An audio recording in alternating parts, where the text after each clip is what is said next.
Olá pessoal, na aula de hoje a gente vai falar sobre os conjuntos numéricos, mais especificamente sobre os conjuntos naturais, o conjunto dos inteiros e o conjunto dos racionais, certo? Então, os conjuntos numéricos, pessoal, são necessários para a gente poder quantificar as coisas, tem uma aplicabilidade muito grande, vocês começam a aprender eles na hora que vocês já começam a aprender números. Quando você começa a aprender o 0, o 1, o 2, vocês já estão aprendendo de certa forma os conjuntos numéricos, ok? Então o primeiro conjunto que a gente vai ver é o conjunto dos números naturais, certo? Ele é representado pela letra N, esse N com esses dois tracinhos na diagonal, e os números que pertencem ao conjunto dos números naturais são o 0, o 1, o 2, o 3, o 4, 5, 6, e essas reticências aqui indicam que isso é um conjunto infinito. Então não tem como eu dizer a quantidade de números que existem no conjunto dos números naturais. Ele é infinito e inicia a partir do 0. Tem alguns livros que não consideram o 0 como sendo um número natural, mas seguindo o padrão que está no nosso livro didático, o 0 é sim um número natural, então a gente adotará aqui ele como sendo um número natural, certo? Então ele inicia do 0, ele é um conjunto ordenado e infinito, certo? Ele possui infinitos elementos. E esse conjunto dos números naturais, a gente pode considerar o subconjunto dele com esse asteriscozinho, que é o conjunto dos números naturais não nulos. É quando eu desconsidero o número 0. Então, se eu desconsiderar o número 0, eu vou estar, sempre que aparecer esse asterisco aqui, ó, junto de alguma letra que represente um dos conjuntos numéricos, indica que esse é o conjunto excluindo-se o 0, ou seja, como eu estou trabalhando com os naturais, isso aqui é o conjunto dos números naturais não nulos. Eu não vou considerar o 0 quando eu considerar esse subconjunto aqui dos naturais. Eu começo a partir do 1. Então fica 1, 2, 3, 4, 5, 6, 7, 8, 9, 10 e assim sucessivamente, ok? E representando esse conjunto numérico na reta real, essa reta numérica que a gente considera, então traça uma reta, né, com uma setazinha apontando para a direita. Essa reta vai ter uma orientação, certo? Então vou ter que marcar aqui de início a minha origem da reta. Então se eu estou trabalhando com o conjunto dos números naturais, aqui no meu 0 eu posso chamar de O, que é a minha origem, certo? Da reta numérica. E eu vou marcar esses números para o lado direito, certo? Então a partir do 0 eu vou marcar a unidade, que é o número 1, certo? Então, a partir desse 1 aqui, eu vou traçar outros tracinhos desses seguindo a mesma distância, certo? Que é a minha unidade. Então, eu coloco os tracinhos e vou colocar os demais elementos. 2, 3, 4, 5, 6. E coloquei aqui essas reticências para indicar que o meu conjunto é infinito. Então, aqui essa reta também ela seria infinita. Eu estou representando até essa parte, até o 6, porque só para a gente ter uma noção, mas ela também é uma reta infinito, certo? E esse conjunto dos números naturais, se eu pegar um número n qualquer e quiser conhecer o seu sucessor, ou seja, o número que está depois dele, basta eu somar uma unidade. Por exemplo, se eu considerar o 3, se eu somar 1, então o sucessor dele é o 4. Já se eu subtrair 1, eu vou obter o antecessor. Então, se eu pego 3, 3 menos 1, seu antecessor, no caso, vai ser o 2, ok? E vamos ver agora o conjunto dos números inteiros, que é representado pela letra Z, certo? Então, essa letra Z me representa o conjunto dos números inteiros. Há certos tipos de problema, por exemplo, voltando aqui ao conjunto dos números naturais. Se eu fizer uma soma com dois números naturais, eu vou obter um novo número natural. Se eu fizer uma multiplicação com também dois números naturais, eu também vou obter outro número natural. Só para exemplificar, se eu somar 2 mais 3 dá 5, então somei 2 naturais, obtive um outro natural que também é 5. Se eu multiplicar 2 vezes 3 dá 6, então multipliquei 2 naturais, encontrei um outro natural. Porém, para a subtração, essa regra não é válida. Esse conjunto dos naturais é fechado apenas para a soma e para a multiplicação. Então, para a soma e multiplicação, eu vou obter outro número natural. Já para a subtração e para a divisão, isso não é válido. Por exemplo, na subtração, se eu subtrair 2 menos 4. Vai dar quanto? Menos 2, não é isso? Tem algum menos 2 aqui no conjunto dos números naturais? Não, porque os naturais aqui eu considero apenas números positivos e o zero. Então, esse menos 2 não pertence ao natural. Daí, eu vou ter que considerar agora o conjunto dos números inteiros. Quem é esse conjunto dos números inteiros? Eu vou começar do infinito, do menos infinito. A partir desse menos infinito aqui, vou marcar o menos 3, menos 2, menos 1, o 0. Aí agora vão os positivos. 1, 2, 3, 4. Aliás, não tem um 4 aqui, né? Reticências, que indica que ele vai até o mais infinito. Então, o meu conjunto dos números inteiros, ele vai do menos infinito até o mais infinito, certo? Então, vou ter aqui menos 3, menos 2, menos 1, 0, 1, 2, 3.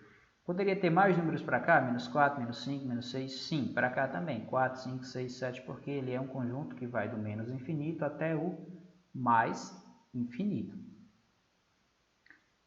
Se eu observar, pessoal, essa parte aqui, que começa a partir do zero, é igual ao conjunto dos números naturais, não é isso? Não é a mesma coisa? Então, eu posso dizer que o conjunto dos números naturais é um subconjunto dos números inteiros, ou seja, o n está contido no z, ou seja, os números naturais estão contidos dentro dos números inteiros. Representando isso no diagrama de Venn, eu tenho aqui o círculo maior que representa os números inteiros e tem o círculo menor que representa os números naturais, ou seja, esses naturais vão estar contidos dentro do meu conjunto dos números inteiros, beleza? E representando esses inteiros na reta numérica, eu vou novamente marcar a origem, tá aqui, vou chamar de a minha origem, que a origem vai ser sempre do zero, certo? E para a minha esquerda eu vou ter os números negativos, para a minha direita, a partir do zero, eu vou ter os números positivos. Então, marcando aqui os números negativos, eu vou ter o menos 1, a partir do zero eu coloco o menos 1, depois do menos 1, menos 2, o menos 3, o menos 4, o menos 5, e isso vai até o menos infinito. A mesma coisa eu faço do lado direito, o 1, o 2, o 3, o 4, o 5, e isso vai até o mais infinito. Então, conforme ele está aqui na representação do conjunto, ele vai estar também na representação da reta numérica. Vai do menos infinito até o mais infinito, ok? Eu posso ainda considerar outros subconjuntos importantes dos números inteiros. Quais são esses subconjuntos? O primeiro é o conjunto dos números inteiros não nulos. Assim como eu tinha o conjunto dos números naturais não nulos, que eu desconsiderava o zero, eu tenho também o conjunto dos números inteiros não nulos, que é representado pelo z e o asterisco, e eu vou apenas eliminar desse conjunto o número 0. Percebam que entre o menos 1 e o 1 aqui eu não tenho mais o 0. Tenho o menos 3, o menos 2, o menos 1, o 1, o 2, o 3, isso vai até o mais infinito. Então, esse é o conjunto dos números inteiros não nulos. Eu tenho ainda o conjunto dos números inteiros não negativos, que é representado pelo z com esse sinalzinho de mais aqui embaixo, certo? Então, isso aqui me representa, esse símbolo z com o sinal de mais, representa o conjunto dos números inteiros não negativos, que é um subconjunto dos inteiros. Quem são os números inteiros não negativos? O 0, o 1, o 2, o 3, o 4 e assim sucessivamente. Eu apenas eliminei a parte negativa, certo? Mantive aqui o 0, o 1, o 2, o 3 e o 4, que nada mais nada menos é que isso aqui do que o conjunto dos números naturais, ok? Eu tenho ainda o conjunto dos números inteiros positivos, que é representado pelo símbolo, pela letra Z, pelo asterisco e pelo mais ao mesmo tempo. Então, quando eu tenho os dois, eu estou indicando que é o conjunto dos números inteiros positivos, ou seja, eu considero apenas os números positivos. Eu tiro, além dos negativos, eu tiro também o 0, certo? Então, fica apenas 1, 2, 3, 4, 5 até o mais infinito. Então, esse aqui seria o conjunto dos números naturais não nulos. Eu tenho também o conjunto dos números inteiros não positivos. Quem são os não positivos? É só eu eliminar os positivos e deixar apenas os negativos. Então, eu vou aqui ó, do menos infinito, eu tenho menos 5, menos 4, menos 3, menos 2, menos 1 e 0. Eu eliminei apenas ó, a parte positiva. Então, o Zzinho com o sinal de menos representa o conjunto dos números inteiros não positivos. E eu tenho ainda também o conjunto dos números inteiros negativos, que é representado pelo asterisco e pelo sinal de menos acompanhados da letra Z, que representa os números inteiros. Então, o conjunto dos números inteiros negativos eu considero também o zero, vai ficar só menos 5, menos 4, menos 3, menos 2, menos 1, sendo que isso vai até o menos infinito, ok? Para finalizarmos a aula, vamos ver agora o conjunto dos números racionais. Quem são os números racionais? Ele é representado pela letra Q, certo? Há certas situações que eu não posso representar nem pelo número natural, nem tampouco pelo número inteiro, que é quando eu vou ter que usar o quê? As frações, certo? Então, esse Q representa os números racionais, que são aqueles que podem ser escritos na forma A sobre B, ou seja, na forma de fração, com o A pertencente aos inteiros e o B também pertencente aos inteiros, e ainda, como esse B é o denominador da minha fração, ele não pode ser igual a zero, ou seja, ele vai ter que ser diferente de zero. Então, representando isso em forma de conjunto, é o conjunto Q, que é igual a um número A sobre B, tal que o A pertence aos inteiros e o B pertence aos inteiros não nulos, certo? Então, o número racional é qualquer número que eu possa escrever no formato de fração. Aí vem uma perguntinha, eu posso escrever um número natural no formato de fração? Posso, não posso? Por exemplo, se a gente pegar o número 2, eu não posso escrever 2 sobre 1? 2 sobre 1 não é uma fração, sendo que o 2 e o 1 pertencem aos inteiros.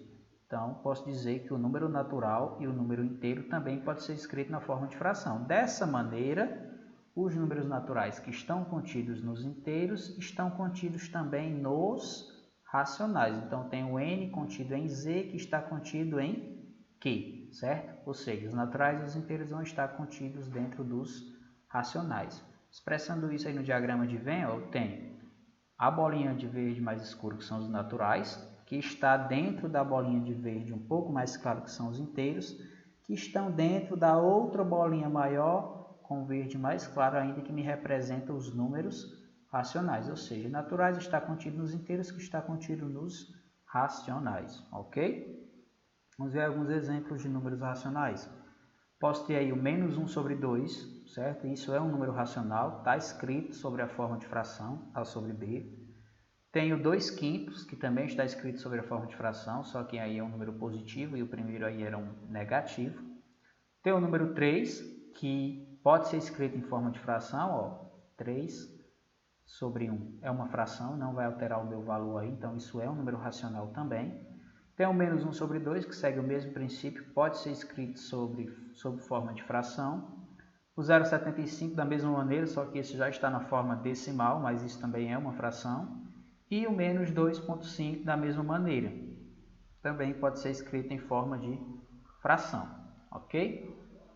Então, representando esses números aí na reta numérica, ficaria da seguinte maneira, o menos 1 meio vai estar aqui ó, entre o 0 e o menos 1, bem no meio, porque ele é 0,5, se eu pegar a sua forma decimal.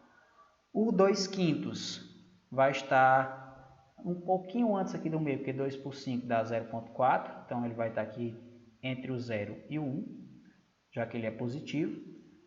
O menos 1 meio, como ele é negativo, menos 1 meio não, menos 1,2, certo? Ele vai estar aqui um pouquinho depois do 1, ok? Aliás, do menos 1. E o 0,75, como ele é próximo de 1 e é positivo, ele vai estar aqui entre o 0 e o 1, bem próximo do 1. Já o menos 2,5 vai estar exatamente na metade entre o menos 2 e o menos 3, ok? E o 3 vai estar representado aqui sobre o número 3, ok? Para fechar, vamos ver alguns subconjuntos de Q, que é basicamente aqueles mesmos dos números inteiros. É o conjunto dos números racionais não nulos, que é representado pelo Q e o asterisco, que é o conjunto dos racionais menos o zero, ou seja, eu só excluo o zero, então fica o conjunto dos números racionais não nulos. O Conjunto dos números racionais não negativos, que é representado pelo Q com o sinal de mais, que os não negativos é só eu excluir os negativos, vai me sobrar os positivos e o zero. O conjunto dos números racionais positivos, que é representado pelo Q acompanhado do asterisco e do sinal de mais, que é o conjunto dos não negativos menos o zero, ou seja, eu vou considerar apenas os números positivos. O conjunto dos números racionais não positivos, que é representado pelo Q com o sinal de menos, que é quando eu excluo os números positivos, sobram-me os negativos e o zero. E o conjunto dos números racionais negativos é quando eu excluo, além dos positivos, o número zero. Okay? Então, ele é representado pelo asterisco e o sinal de menos, e é o conjunto dos não positivos menos o zero. Então é isso, na próxima aula a gente dá continuidade ao estudo dos conjuntos numéricos, ok? Valeu, até a próxima.